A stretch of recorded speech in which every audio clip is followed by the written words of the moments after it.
positive for coronavirus, along with First Lady Melania. Guys, hear this? He said, "We will begin our quarantine and recovery process immediately." The announcement came shortly after news broke late on Thursday that Hope Hicks, one of his top advisors, had also tested positive. The White House's physician says the President and First Lady are both well at the moment and plan to remain at home. Trump talked about being tested just that day when Fox News Channel's Sean Hannity asked him about Hicks. It's just serious, in addition guys. to members of the public he may have come into contact with, others at the highest levels of government may have also been exposed and may need to quarantine. October 3rd. Trump and Hicks midnight. have kept a rigorous travel schedule in recent weeks on Air Force One with other senior officials.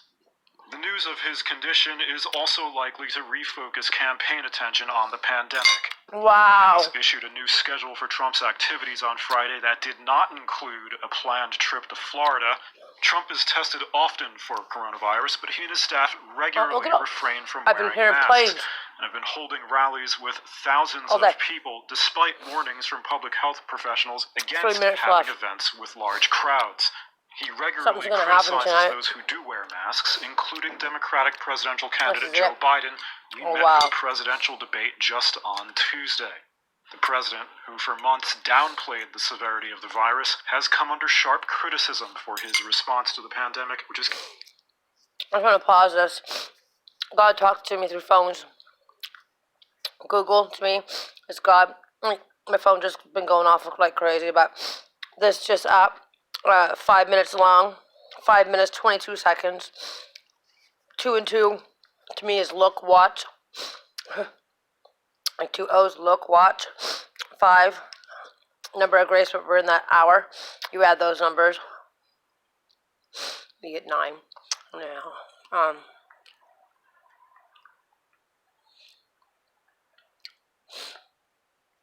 well, so notice how I changed the camera view to look like when I did change it, it was a lot funnier than that. But yeah, this video that's just popped up on my phone that I'm able to pause, rewind, and share it with you guys. Again, I say that's a forecast because God gives me a daily forecast, but look how it's not doing it for that. But we're going to start from the beginning. From Reuters TV, U.S. at 7:02 p.m. today. Here are your top stories brought to you by Fidelity Wealth Management. Republicans full steam ahead on Trump's Ginsburg replacement, despite his positive coronavirus test.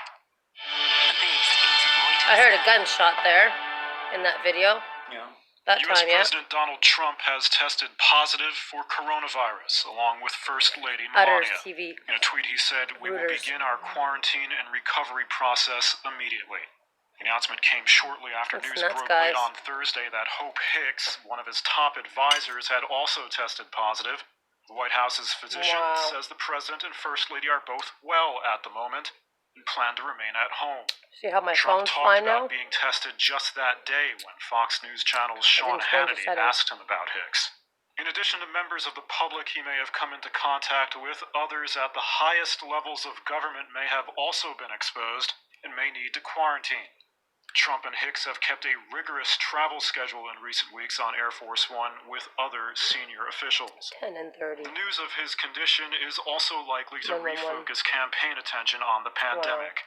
The White House issued a new schedule for Trump's activities on Friday that did not include a planned trip to Florida. Trump is tested often for coronavirus, but he and his staff regularly refrain from wearing masks. How convenient, holding rallies with thousands of people, despite warnings from public health professionals against having events with large crowds. He regularly criticizes those who do wear masks, including Democratic presidential candidate Joe Biden, who met for the presidential debate just on Tuesday. The president, who for months downplayed the severity of the virus, has come under sharp criticism for his response to the pandemic, which has killed more than 200,000 people in the United States. It's not the COVID-19, guys. President Donald Trump, who on Friday revealed he had contracted the coronavirus, is more vulnerable to developing severe COVID-19 because of his age, gender, and weight. That's according to health experts who say these three factors give someone like Trump, who is 74 years old, a potential risk of around 4% of dying from the illness. The U.S. Centers for Disease Control and Prevention says people aged 65 to 74 have 5 times the risk of hospitalization and 90 times the risk of death from COVID-19 compared to young adults. 90% death like this year. Overall fitness, was it 90% levels, death last year? Pre-existing conditions can all make a significant difference. Information provided by a ever White had a House cold? doctor in June Worse, puts Trump the same in cold? the obese A year category, later? which No. triples his risk of needing hospital treatment, according to data from the CDC released in August. Julian Tang, a UK-based respiratory sciences professor, told Reuters Trump's COVID-19 symptoms are dependent on his immune response. He's tall, so that's where he's going to be he's elderly, when they said they killed him. Normally, those two factors alone would predispose him to more severe disease. He wasn't around. Are we getting the same message? Trump's not going to be here. I don't know where he's going to be. Either dead or... According to White House Chief of Staff Mark Meadows, who spoke to reporters Friday without wearing a mask, Trump is experiencing mild symptoms. Trump has no reported chronic conditions and is reasonably active. He plays golf frequently and appears to walk briskly, which may offset some of the risks. The CDC data also does not take into account the state-of-the-art care Trump is likely to receive. Senate Republicans said on Friday they will carry on with the confirmation process for U.S. Supreme Court nominee Amy Coney Barrett despite President Donald Trump's positive COVID-19 test and Trump going into self-isolation. This comes as Mike Lee, a Utah Republican who sits on the Senate Judiciary Committee, said on Twitter Friday that he too had come down with the coronavirus and will go into 10 days of isolation. Unlike the test I took just a few days ago while visiting the White House, yesterday's test came back positive, Lee said on Twitter. Just this Tuesday, Lee met with Barrett on Capitol Hill without wearing a mask. Since their meeting, Barrett tested negative for the respiratory disease. According to a person familiar with the matter, she previously tested positive for the virus earlier this year and has since recovered. The Republican president has asked that the Senate confirm Barrett, a federal appeals court judge, to replace the late liberal Justice Ruth Bader Ginsburg by the November 3rd election, which would forge a 6-3 conservative majority on the top U.S. judicial body. Democrats, meanwhile, are calling to stall the confirmation proceedings in light of the recent infections. Senator Dianne Feinstein, the top Judiciary Committee Democrat, urged against pushing forward before knowing the full extent of potential Senate exposure from Trump's infection. But Judiciary Committee Chairman Lindsey Graham said the hearings, set to begin on October 12th, are, quote, full steam ahead. Those were your top stories for today, brought to you by Fidelity Wealth Management. From CNN News Briefing at 5:28 p.m. today. Good evening, this is your CNN News Briefing for Friday, October 2nd. President Trump is experiencing mild symptoms after testing positive for the coronavirus, according to White House officials. The president is now in quarantine at the White House. White House Chief of Staff Mark Meadows conceded the West Wing new counselor Hope Hicks tested positive for the virus before the president traveled to a fundraiser at his New Jersey property Thursday night. Vice President Mike Pence reported a negative coronavirus test Friday morning. That's where I get my daily news, guys. Senate Judiciary Chairman Lindsey Graham says the confirmation hearings for Amy Coney Barrett are on track. Graham said he spoke to President Trump Friday, saying the president was in good spirits and asked about the status of the Supreme Court hearings. The confirmation hearings are set to begin on October 12th to fill the seat held by the late Justice Ruth Bader Ginsburg. Briefing. 1 minute left, guys. Audio files from grand jury proceedings in the Breonna Taylor case have been released to the public, complying with a Kentucky court order. The Kentucky Attorney General's office said around 15 hours of recordings in the case were released. The grand jury did not indict any of the officers involved in the botched narcotics raid on any charges directly related to Taylor's death. The U.S. now has the highest unemployment rate heading into a presidential election since 1948. the year the government started tracking the monthly rate. The Bureau of Labor Statistics reports the economy added 661,000 jobs in September, a sign that jobs recovery is slowing.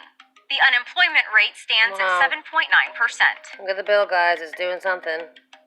The Spanish capital of Madrid and surrounding cities are beginning a new form of lockdown to combat rising coronavirus cases. Tougher anti-coronavirus restrictions will take effect Friday evening for municipalities that meet the criteria set by the Spanish Health Ministry. Shops and restaurants must reduce capacity and close earlier. The new restrictions require people to stay at home with exceptions for going to work or classes. That's all for your CNN Evening News Briefing. We'll be back on Monday.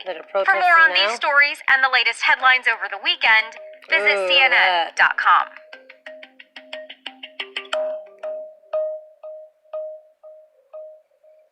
There's a lot in that bill. From CNBC Tech Check at 5:21 p.m. today. I'm Josh Lipton with your CNBC Tech Check. Amazon says more than 19,000 of its U.S. frontline employees have tested positive for COVID-19. Wow. That's about 1.5% of its total workforce, but does not include the company's delivery drivers. Amid scrutiny from labor groups, Amazon has added temperature checks, social distancing measures, and other safety procedures at its facilities. First we find out has also started its own Trump's testing lab to screen workers now positive. to ramp up capacity. And again, guys, I'm not working the settings on my camera. It's doing it itself. The birth pains. Oh, that's supposed to be next. That's showing. Okay. The birth pains. I have more to come. It's here. The electric car maker also topped analyst projections, which expected Tesla to deliver 137,000 cars. The big sellers over the past 3 months, the Model 3 sedan and Model Y crossover SUV, which made up nearly 90% of all deliveries. Tesla says it is aiming to deliver more than 500,000 vehicles in 2020. That would be an increase of nearly 40% versus last year. And Activision Blizzard has delayed the release of World of Warcraft Shadowlands, the newest entry in its hit video game franchise. Activision says the pandemic has slowed the build-out of the game, which was initially set to launch at the end of October. The company declined to give a new release date, but said it does not expect the delay to materially impact its 2020 financial results. That's all the news from the West Coast. See you back here on Monday.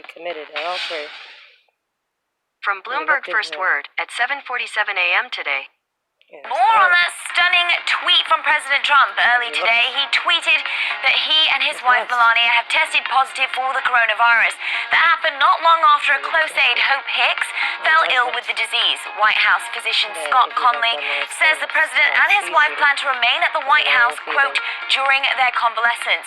He also says he expects President Trump to continue to carry out his duties without disruption. The last jobs report before the U.S. election may suggest the winner will inherit an increasingly shaky economic rebound.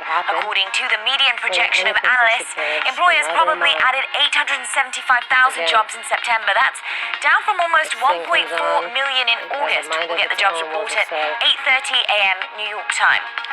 And the Trump campaign says the commission that runs the debates is biased against the president. It's criticizing proposed changes for the next two events to limit the president's interruptions, including a mute button. But the campaign's not threatening to boycott the debates. President Trump has come out and condemned the Proud Boys, a militant group that supports him. That came 2 days after directly declining to condemn white supremacists during the debate. The president told Fox News he condemns the Proud Boys, the Ku Klux Klan, and other white supremacists. Global News 24 hours a day on air and at Bloomberg Quick Take, powered by more than 2,700 journalists and analysts in more than 120 countries. I'm Richka Gupta. This is Bloomberg. From DW News Brief at 8 a.m. today.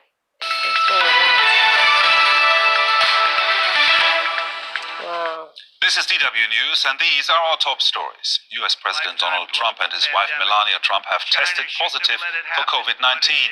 The president made the announcement on Twitter, saying that he and his wife would quarantine immediately. It came shortly after the news that his top aide, Hope Hicks, had contracted the virus. Hicks traveled with the president several times this week. German Chancellor Angela Merkel says she will meet the exiled Belarusian opposition leader Svetlana Tikhanovskaya in Berlin next week. Germany has not recognized authoritarian leader Alexander Lukashenko's claim of victory in the recent Belarusian presidential poll. His claim sparked protests across the country. Armenia's military says it has shot down an Azeri warplane and 2 drones in the contested region of Nagorno-Karabakh. It comes as fighting with Azerbaijani forces entered its 6th day. They are the heaviest clashes over the region governed by ethnic Armenian separatists since the 1990s. This is DW News from Berlin.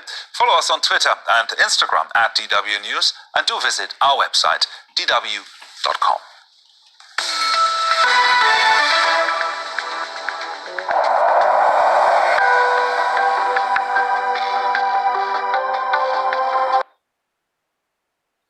Wow. Well, guys, that's it.